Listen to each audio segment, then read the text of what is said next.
Appreciate everybody having me out here. My name is B. Taylor. A little bit about me. I'm in music now. I was discovered by the Motown legends. I was discovered by Pete Moore, Smokey Robinson, Automo, Mr. Gordy about 8 years ago. They named me the Stevie Wonder of hip hop. And I was an ex-Navy, served in the military, and the Pentagon ended up making. I'm a global ambassador of music and entertainment and advocate for the United States military veterans, first responders, and their families. So it's never happened like that. So it's a different tip in the music business. But a little background: I'm from Peoria, Illinois. Grew up playing sports, football, basketball. Went to the University of Missouri, played football, basketball. Got recruited, took a scholarship and decided to transfer, throughout my sophomore year, go to Florida State. They didn't transfer. I was going to go there, and they didn't transfer. It was an NCAA clearinghouse. So I was down and out, man. Grew up in, my dad's a reverend, grew up in church, playing instruments. So I'm thinking, okay, I'm trying to transfer. I got a chance of going further in NFL or NBA for sports. So they didn't give me that. So I decided to go to the recruiting station to get ROTC. And I know y'all aware of that. So I figured, okay, I'll go ROTC. They told me I could continue to play ball and finish out my finish out my career as an engineer as well and play ball.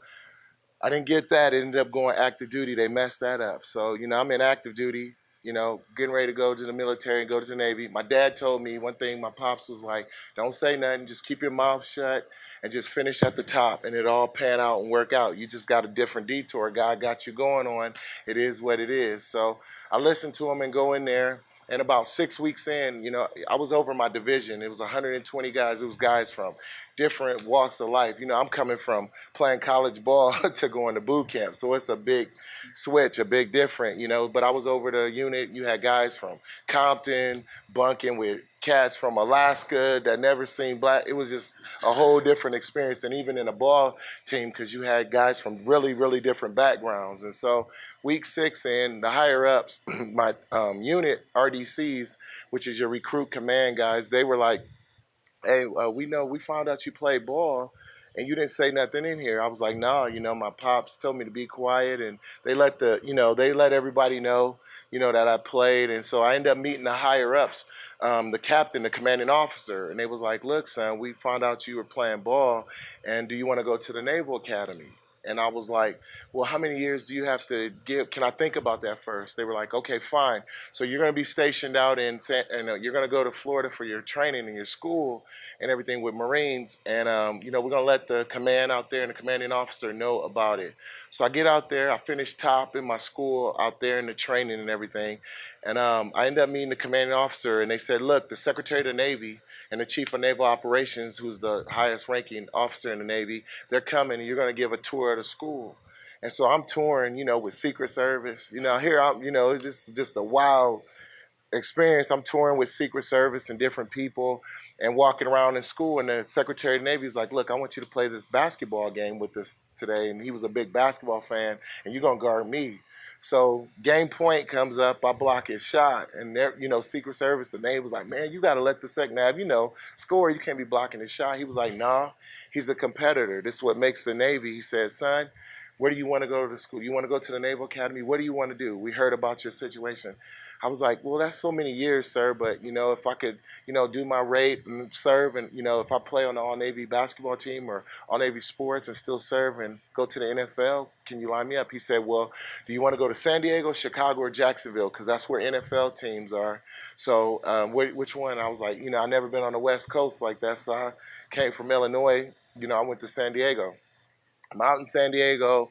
Then the war is going on, right? So I play on the All Navy Team USA, but I got caught. I had a critical rating, and so got called out. But then they pulled me back after seeing a lot. They pulled me back, and they was like, "Look, we're gonna put you on these TAD orders, which is special duty, temporary assignment duties." So it was like, "You're gonna go here on the base, and then you'll be able to work out with the NFL." So all this time I'm working, man, in the NFL. I had 2 cats that played college with me that was playing for the Chargers, and one was playing for the Raiders. So on the weekend, they asked me to go to LA. I'm in the Navy. I've been around athletes, but I hadn't been around professional, the level of professional. So they asked me to go up to LA. I go to LA, man, and I took my buddy from the Navy. We go to this celebrity event, right? And we playing. It's a celebrity event, and I'm playing the piano because the piano player gets sick. So I'm playing the piano. I play Ribbon in the Sky, and my buddies was being funny. They was like, I was playing in the back, and actually someone heard it. And they was like, "B can play it," and they was like, "Kid, can you play Ribbon?" I was like, "Yeah," because I play 4 instruments. So I play Ribbon in the Sky. They get done. They announced me as being in the Navy, that I was working out with the Chargers, getting ready to go to the NFL. Dude comes up to me at the end with big hair. He's like, "Look, man, my brother famous. My mom is in the back and his famous friends, they want to meet you." Man, I kid y'all now, I walk around, man, it was Snoop, Nate Dogg, like everybody I grew up to just sitting there, and Snoop mom.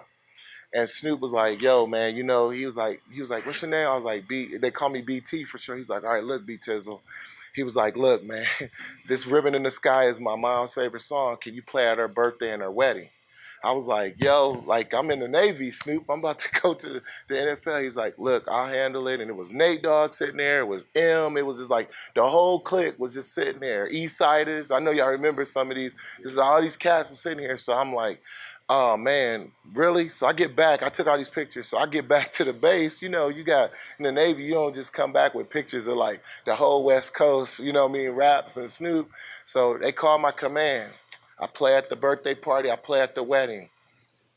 Snoop takes me and they invite me to his birthday. Uncle Junebug. I don't know if y'all remember the one that died. He'd be dancing all over the place, Uncle Junebug. They take me to his birthday. So me and my buddy, he told me bring a couple Navy boys. So, you serving in the military, it's like, yo, we about to go up to Snoop's house for a birthday party. So we get to the house. Okay, go to the birthday party.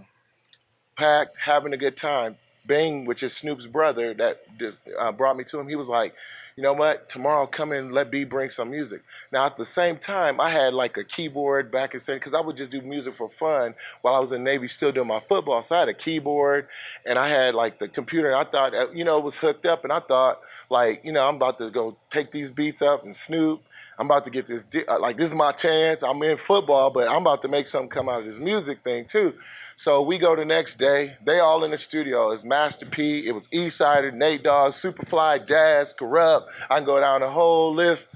Everybody was in the studio. So Bing goes up. He was like, "Snoop, can B play this music?" Because we was playing. We getting ready to play a Snoop had a basketball game, so we was gonna play basketball. So Snoop, they was like, "Can he play some music?" So I go in there, I'm thinking I'm all excited. My two Navy buddies, Snoop like, "Yeah, put it on real quick." Because he was playing some stuff like Woom Woom with that Dre, and stuff. So they turned the music off, put mine up.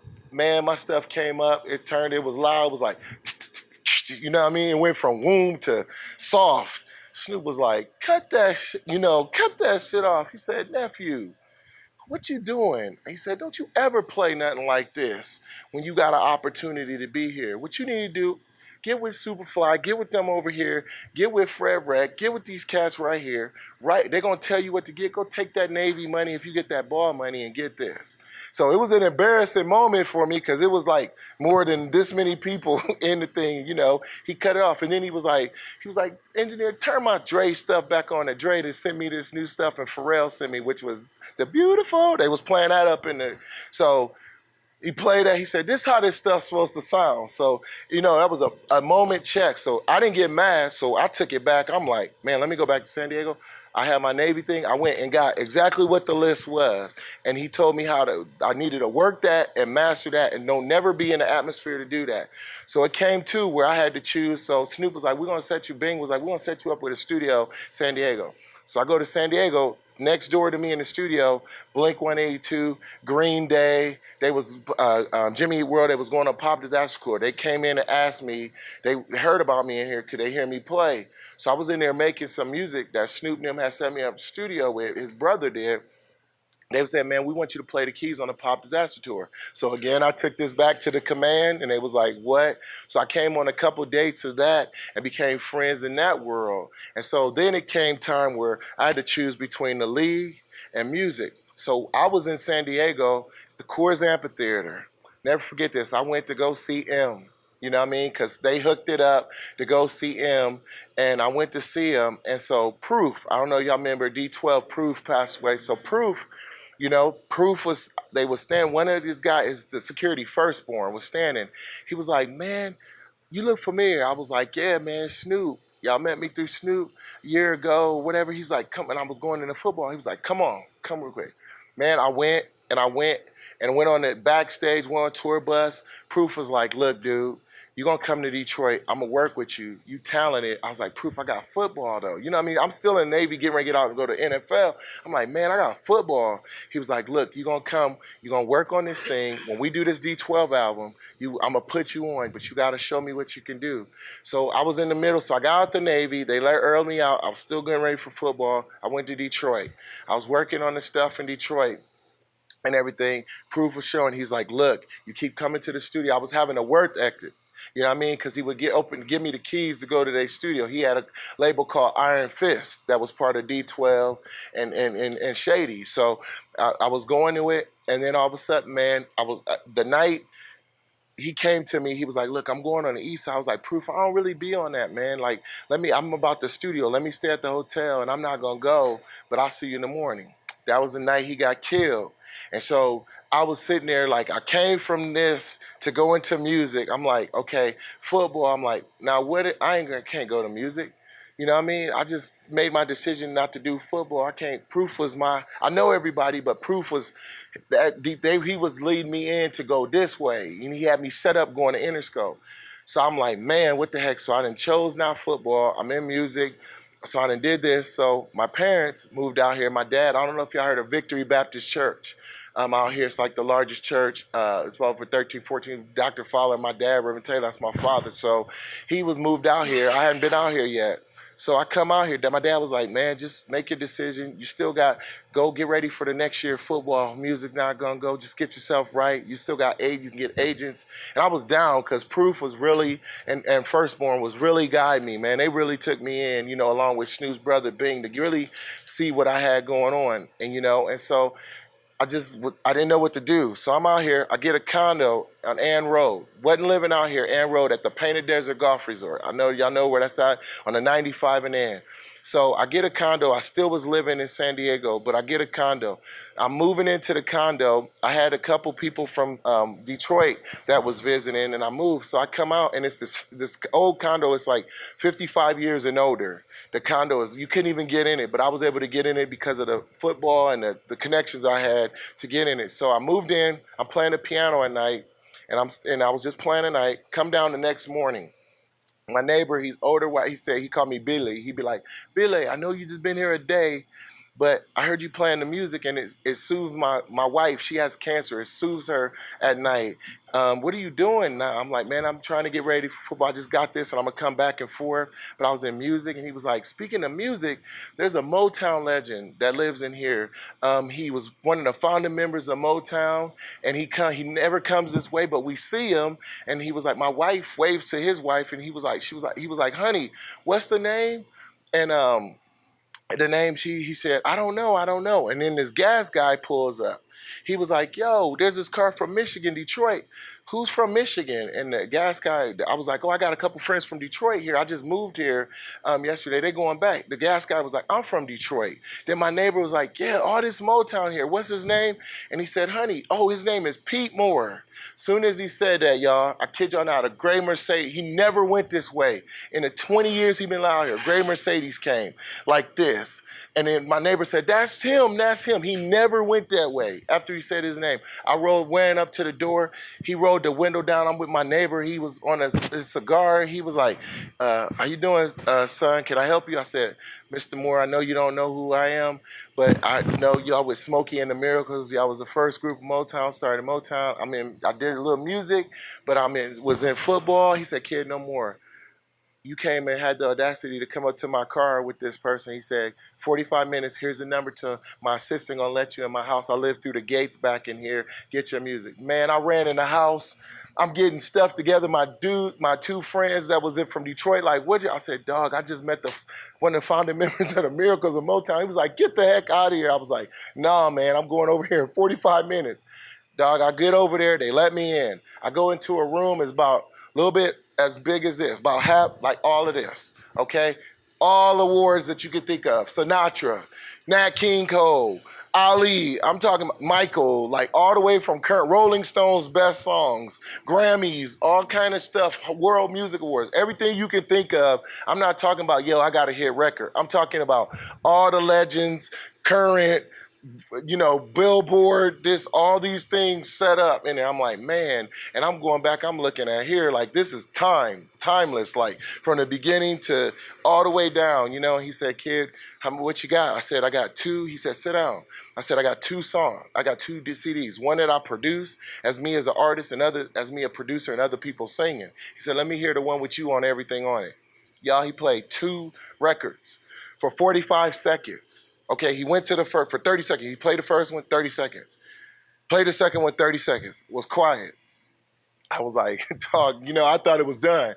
Again, because, somebody played 30 seconds, they go to the next one. Y'all been in ARMEs, they flip through. It's like pretty much they ain't feeling it or whatever.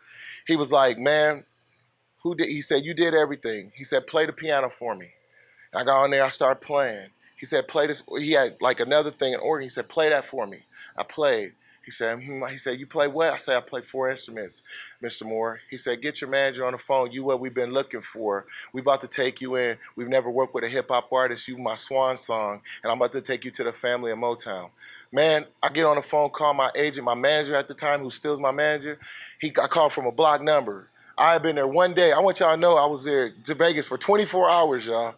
And I was one day. I'm getting on the phone. My manager, Sam, he's a Wall Street guy, right? He picks up. He's like, what number you come from? I'm like, Sam, I'm in the house of Pete Moore, Smokey and the Miracles. He wanted to take me into Motown and be the first hip-hop artist. He was like, man, Kurt, get the F out of here. You ain't been... Sam, this is Pete Moore.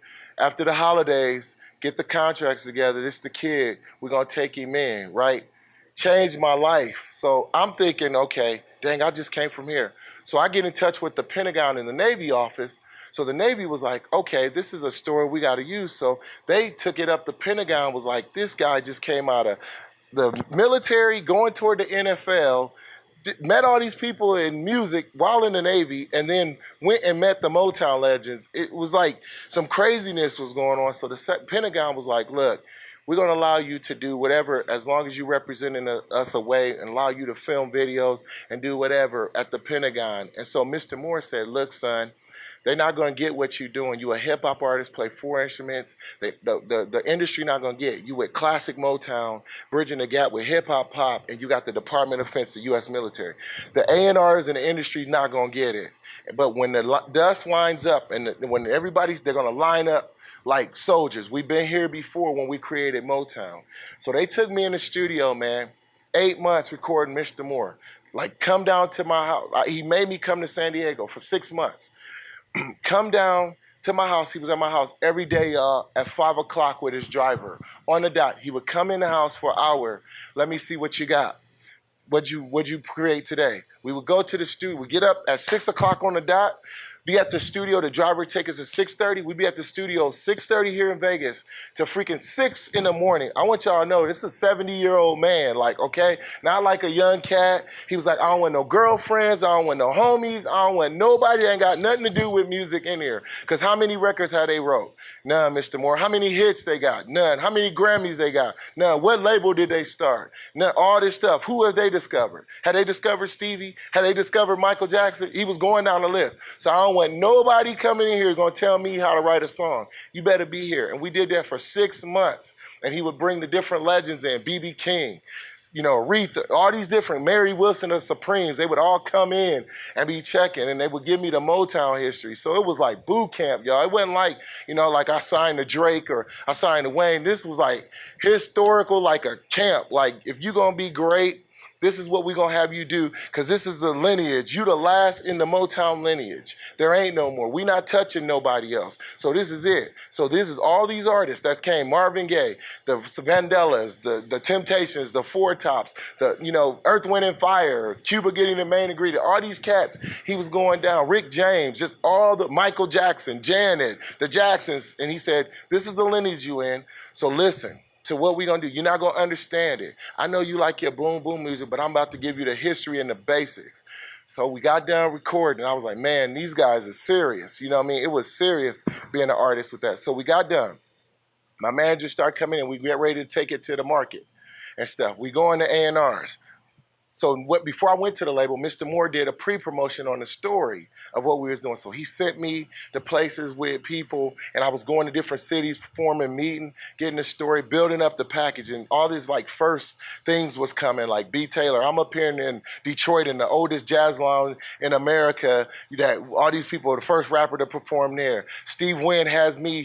Mr. Moore goes to the nightclub with my management. This 70-year-old man goes to the nightclub at the Wynn with my management, pulls up sitting like this with Mr. Wynn. Okay, like I ain't ever met Mr. Wynn like this. Mr. Wynn said, "Mr. Moore, I'm standing right here. We standing right here at this table in the club." Then he reached over. He said, "Mr. Moore, I want him to get up on the bar and perform."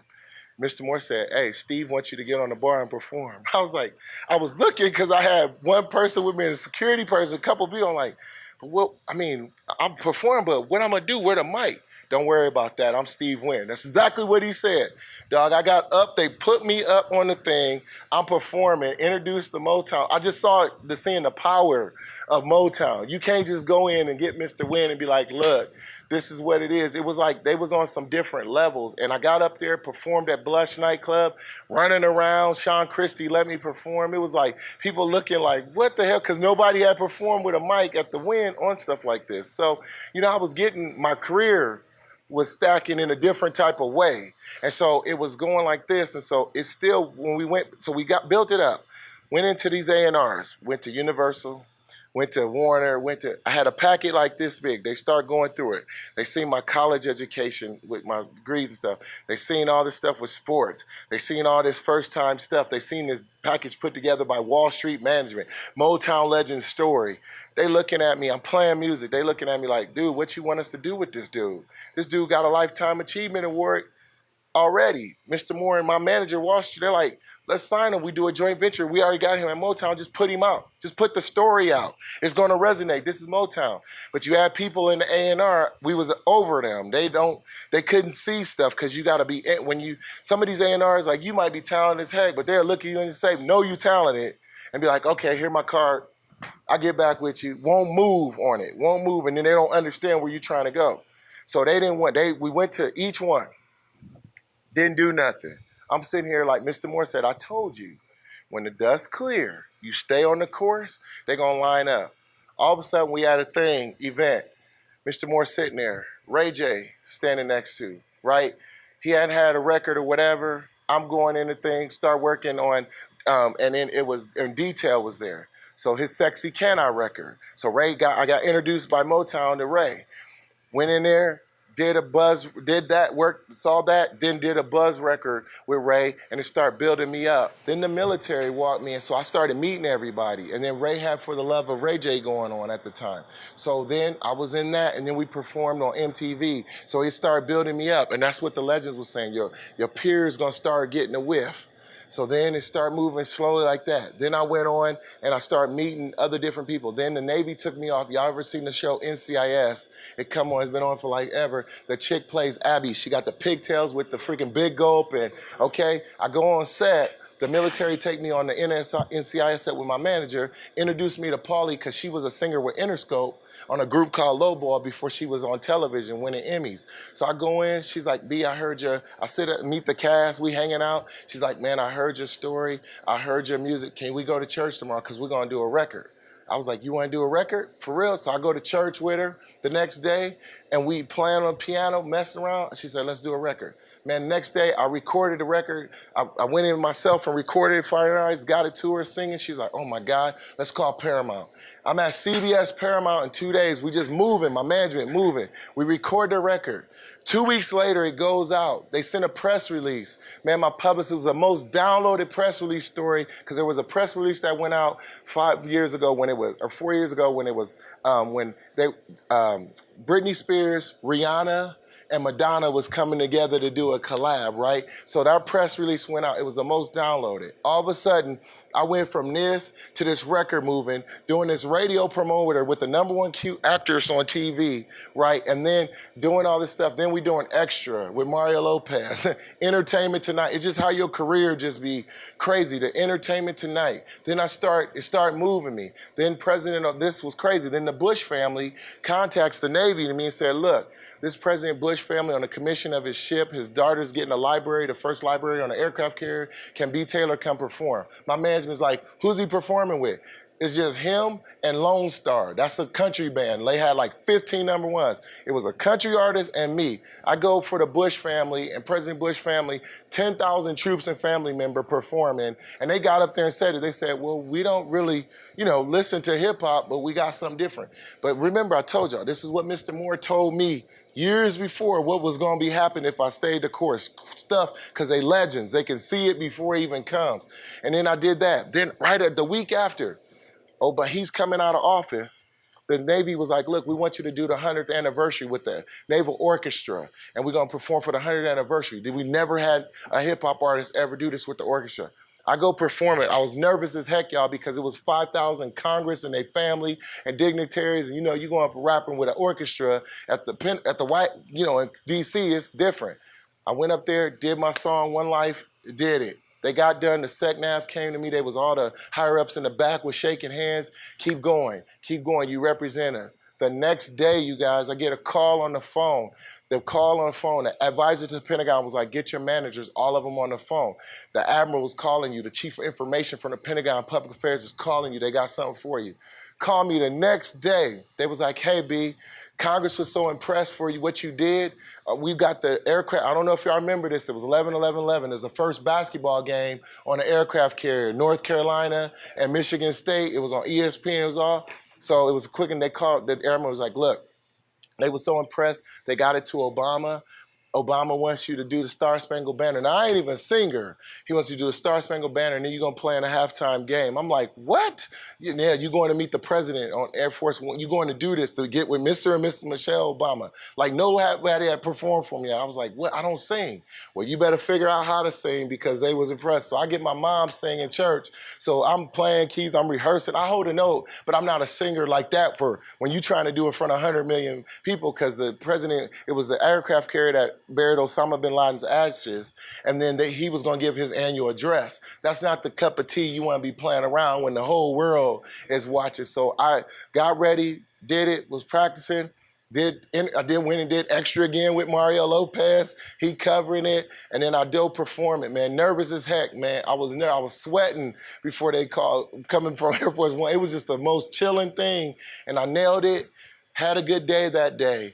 Took my career to where it was like, dang, everybody start paying attention in the industry going, what the heck? And I just my management team started leveraging and then taking me into NASCAR because I had a different brand. It was like, here's this, he's a global ambassador, he's an advocate, here's his videos with the military, here's his Pentagon, here's his music. Then it was like NASCAR, went over here. Then I'm doing stuff, performing at congressional stuff. I'm doing stuff, and I speak to kids across the country. I've spoken to over 175,000 kids, so I visit kids and speak, and I visit troops. That's part of my ambassador role around my music. So I'm doing all this stuff, and stuff just going like this.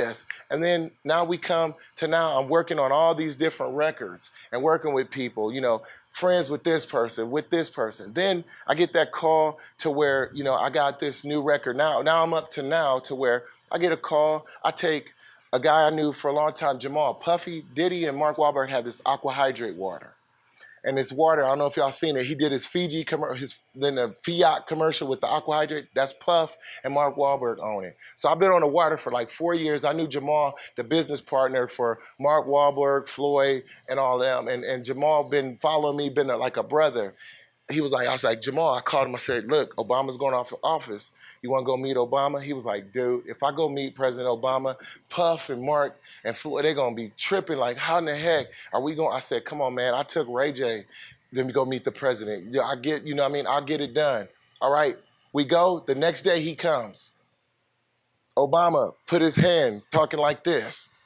Standing, talking to this dude like this. I take the picture. I'm just standing, taking a picture. Send it to him. He sent it to Puff and everything. Man, his phone was like going crazy. He was like, man, who in the heck took you to get that close to put your arms where Obama put his arms on you where you could have a conversation? He's like, dude, it's this dude, B. Taylor. We told you he's got this unique. Next day, Puffy's vice president. Erica Pittman, y'all can look her up. She's the vice president of Comb Enterprises, black lady. handles all the CEOs of his entities. Bad Boy, Sean John, Ciroc, his flaming agency, 3 a.m. Cologne, all Puffy's stuff. The CEOs, they report to Erica. She's the right hand. She goes, hey, B, we saw what you're doing. We want to put a program together with you called Under Your One Life with our Aqua Hydrate called the One Life Aqua Hydrate military program. Can you make this happen at the Pentagon? I was like, let's go. All of a sudden, 2-3 months, I've been knowing, I said, let's go. So then New Year's Eve came. Puff, they had me set up for his New Year's Eve thing. It was everybody you can imagine at this thing. They had a New Year's Eve after hours, after 4, and the only way you can be in it if you was a real artist and your manager. That was it. It wasn't even for regular people, man. And went up in there, everybody was in there. And Puff gave me that. He's like, man, you want some other stuff. That's what he said to me. He was like, you want B. Taylor, you want some other stuff. I was like, what you mean? He said, don't let nobody change this brand. Everybody tell you it's corn, whatever you want. You define the whole game. You like over here, but get with Erica because we're excited. Get with Erica, set the meeting up with the Pentagon, with all the exchanges. And I said, Erica, and I helped them develop this new One Life Fit Family, First Family program that they're going to choose the first fit family of each branches, why they're fit, and give them a year of Aqua Hydrate, paid Disney trip for the Disney. They're going to get my new headphones that I have with Boost Mobile. They're going to get all these perks of being a fit family. And it's a whole national campaign with me, Mark Wahlberg, and Diddy, and Julian Michaels, right? And I'm thinking to myself, and I'm telling y'all all this because these legends told me this back here, way back here 8 years ago. And all of a sudden, I didn't know what my team, we was fighting with my new brand, alienating. Like, what the heck is wrong with me? Why'd I come in so high? I came in so big with Motown and the DOD, nobody get it. And then the thing I remember, the legends told me when we were sitting here, they said, when your peers that's in the industry start dealing with you, it's gonna be on a whole nother level. Now I done had the dude of the industry, Puffy's #1 on Forbes, not like down here done it, came to me to do a program that he couldn't put together. And just all this stuff started coming together of what these legends said to me. So what I'm telling y'all is, y'all, I go all the way back, enough about me. Y'all got 2 guys in here, man. They don't charge. They do it from their heart. They gave y'all the, like, trophies, go out their ways to give. Don't nobody run like this in the industry. I'm telling y'all straight up, it don't go like this. That's the Motown way. This way like this is what those legends did. They put you to work for like, before they sign you. They put it to see what I don't care if you got 2 jobs, 5 jobs, you show up over here because they don't do nothing to you. They say, look, you want to come in here, you want to be successful, I'm going to teach you how to be this. Go to your work, and then you go do your music and stuff. And these guys is like that. I see the way they got it set up, doing videos, doing music, let you come in here. Anytime they're here to hone your craft, man, ain't nobody doing that like that unless they really signing you and money is going somewhere. Somebody's getting papered somewhere. It's not just like, yo, come into this and do this. They do this, man, and that's the Motown way. And I'm telling y'all, if y'all want to be in this, because this business is like for real, this is a real business, it be times, man, they'll take like he tight as heck, right? And he come in and he rap, and it's a group, and everybody know he tight. Then he leave out the room, cats a black boy and be like, man, don't sign him. Don't sign him. Man, my homeboy over here. And they know he tight. Don't sign him. Be all in your face when you in there and you doing it. They're like, oh, he hot. That's hot. You leave out the door, don't sign him. Don't sign him. I got my homeboy, man, over here. You been waiting and waiting. Nah, man, don't sign him. Then he wondering what they said they was going to call me back. This is the industry you go. You got girlfriends. You go meeting people, right? You going in the studio, it's all good. You going in there to meet this celebrity, you taking it, a girl that you know, you better take your girlfriend that's your girlfriend. Don't take a girl you just met. Because you start taking them in the studio with celebs and you don't know that girl, I've seen it. You go up in there, but the next day, you don't see her no more. All of a sudden, you see her at the BET Awards on TV, like, what? She ain't calling me no more. I'm telling you, this is the game of the game. Stuff be messed up like that. So if you going in there and work on records, go by yourself unless it's your girl or your wife. You know what I'm saying? And let it be known, well, this is my girlfriend, this is my wife. It's like that. But if you taking a new person that don't got your back and she's sitting in Drake over there, Hang it up. If Drake come holler and she ain't real, hang it up. I'm telling you, Drake gonna be chilling. I'm telling y'all real, this is me talking real stuff to y'all because these guys are setting this up. This is how this industry come again. You think you come in an A&R. They say make this hit. You make the record. They say change it. You don't change it in the fashion time. Now you ain't off the publishing. Now you off the label. They ain't even, you like, man, I just talked. No, this person said this. Or if they make a switch, you better get in that office and meet who the new switch is. So if you've been dealing with this A&R beast right here, he gets moved out the way and he come, you better get your butt over there because if he get his claws into who he want and whatever, and you ain't tight with him, now you over here left field. But you was like, I was dealing with Beast. Well, I'm not Beast. This is how this game moves so fast like this, y'all. It moves because there's so much money that moves and stuff and side deals and people using deals. So what I'm saying to you guys is learn this stuff in here. This is the place to learn, and this is like a family environment. These guys is like family environment. Come in here and be on your grind. Get ready for this stuff because I'm telling you, I got a crazy schedule. You know what I'm saying? I got to be moving around. Luke would tell you, your guys would tell you I had Secret Service on me. Like, I don't like moving around with that stuff, but that's the thing that comes with this stuff. So you give up your freedoms, okay? You give up, you can't go, like last night I had a concert. It was me, Ray J, Dagger Lights. I get there, I couldn't hardly talk to them.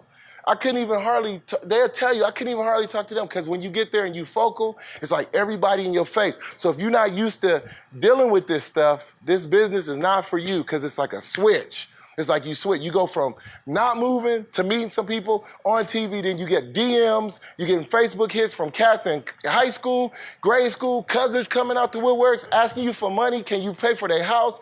I'm telling you, if you probably get it already now. Go get a big record.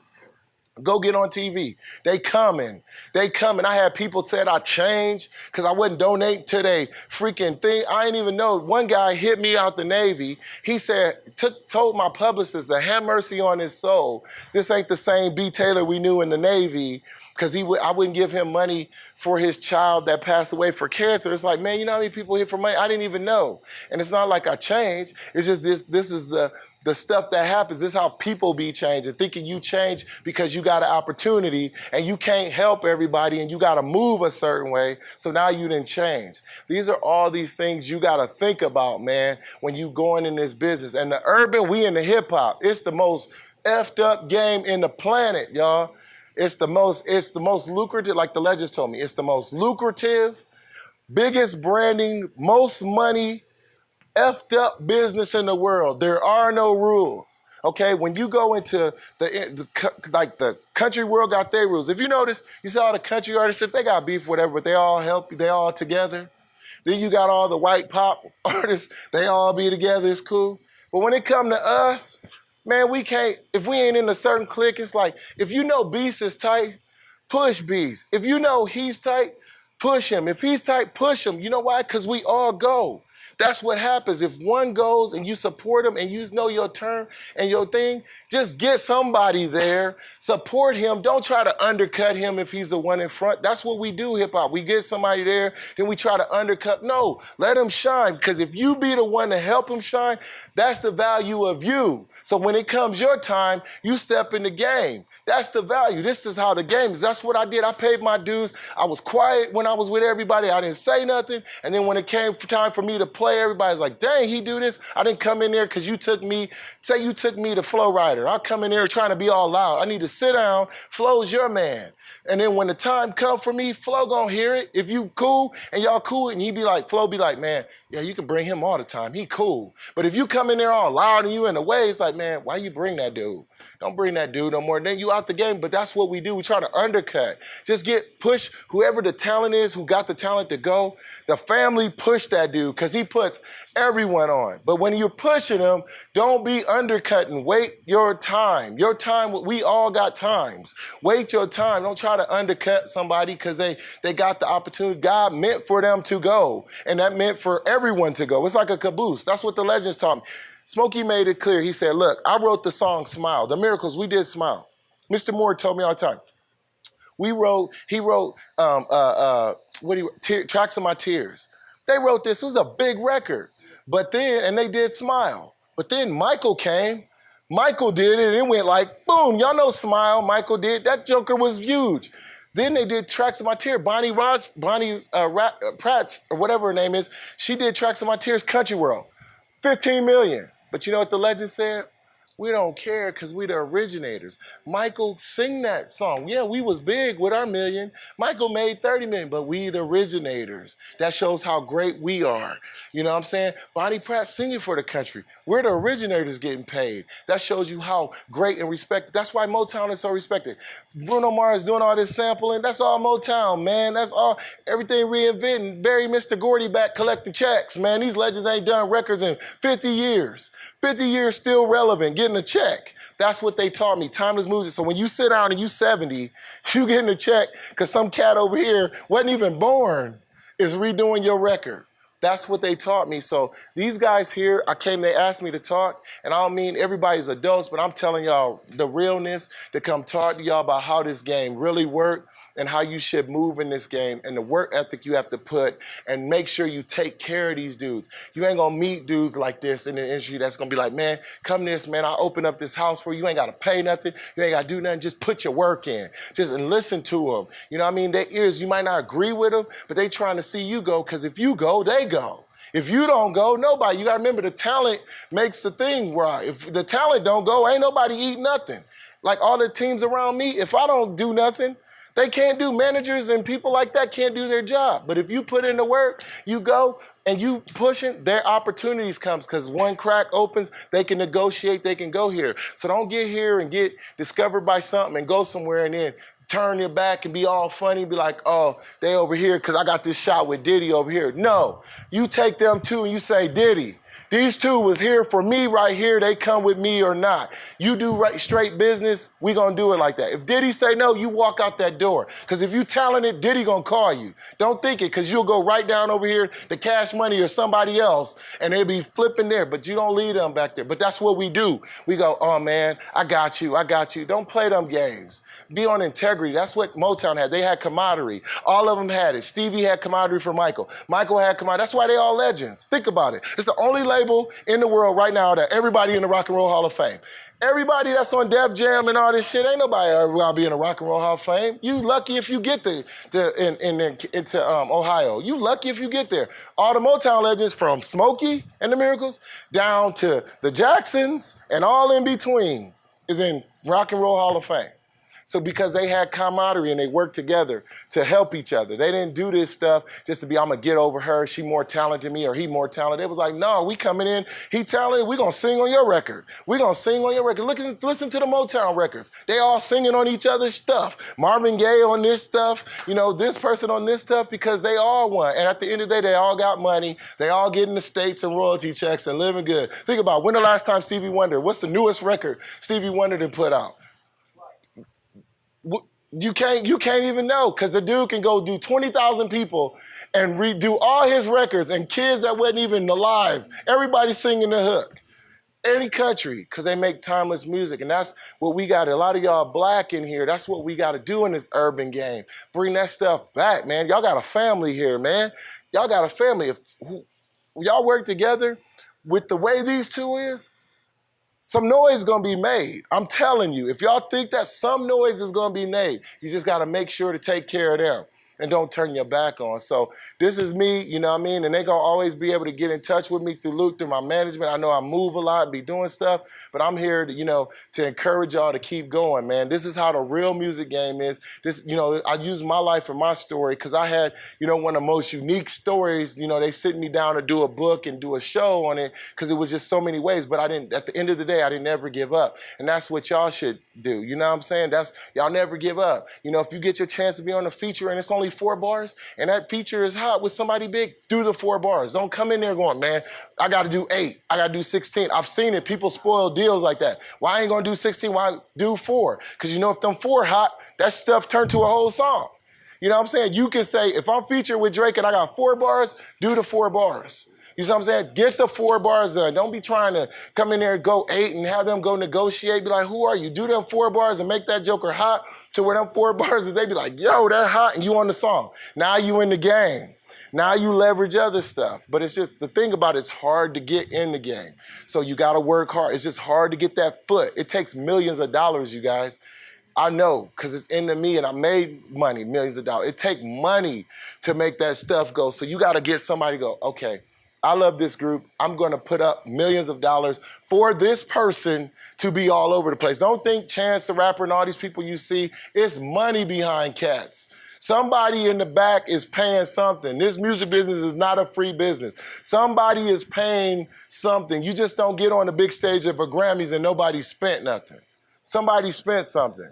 So you got to know this, but if you work as a unit and whoever gets that shot, y'all push who gets that first shot. You guys as a team, he or her needs that push. Y'all push that first person. Because if y'all push that first person and he pop, y'all gone. Everybody's gone. Everybody's in the game. But if y'all don't push that first person, trust me, ain't nobody in the game. Because it's a hard game to get in. With all the social media too, everybody think they Instagram and all, you know how it is. Everybody think they hot right now and doing this. Sending stuff over SoundCloud, everything's oversaturated. So you really gotta have somebody have the niche. That's why I came in playing this, had the military. It made me separate because when I could go to rap, I could play. I could play instruments and stuff. I didn't have to just depend on the rap. So it paid off to me, so it got me in a different way. You notice, Snoop, I played here. That led to me going, I wasn't rapping, I was producing. Then Snoop was like, you need to rap. It led me, but I was already producing and playing, and I could play instruments, so I still would be in the game if they would say, hey, B, we just need you to play the keys. I'm getting a check because I can play the keys. Hey, B, we need you to play the drums. I'm getting a check, but I'm in the building. And then once they start hearing and knowing my whole thing, it was like, whoa. So get in the building. I don't care if you have to freaking go give some water to Jay-Z. Get in the building because you come in there every freaking day giving him water. And it's going to be a time where you're going to have to open and to play your stuff. And if you prepared and you play your stuff after they be like, yo, after you know them for a while, can you play? And that stuff hot. You've been giving me water all this time. The respect is so different for you than if you come in there like, man, I got to give Jay-Z water. You better give him water because he's going to open up the studio for you to do what you got to do. So you got to have your game plan is like, if I got to go this way, I still know my game plan. If I got to go through the window, see, everybody try to come through the door. It's saturated. We can't all get through the same door. But if I can come through that crack over there, I'm coming, dude. I'm coming, right? Roaches don't come through. They come through all kind of, they don't give shit what it is. So it's like be a roach. If you come in the hole, come in ants. They don't care. They come, ants come wherever. That's how you have to be in this game. You have to be like an ant. Wherever my hole is, wherever that opening, I'm in. Because everybody can talk about you, be like, oh, he over there, he don't know what you in. They could talk, everybody talking, oh, that man, he over there, but then they steadily seeing you. You steadily seeing you, you know what I'm saying? So just get in, they gonna talk. Oh man, he ain't doing nothing, he ain't even out yet. But he's on the squad. It's one thing, yeah, he might not be on the basketball team, but he on the squad. It's 12 people. He's one of the 12 in the NBA. You could talk, oh, then dude, sorry. His check compared to your check. Do the two.